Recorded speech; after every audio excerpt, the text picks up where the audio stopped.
County in north-central Georgia, East Central Rockdale County in north-central Georgia, Southern Walton County in north-central Georgia, until 2:15 p.m. Eastern Daylight Time Sunday.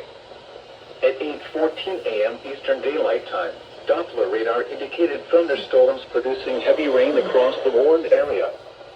Between 1 and 2.5 inches of rain have fallen.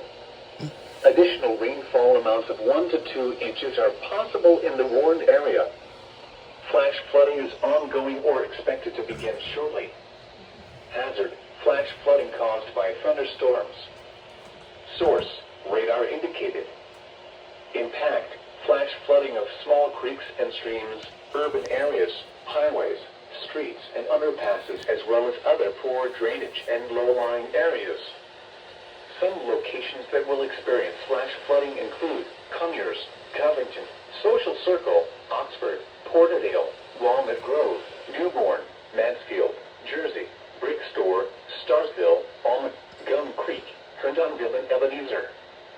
Turn around. Do not drown when encountering flooded roads. Most flood deaths occur in vehicles,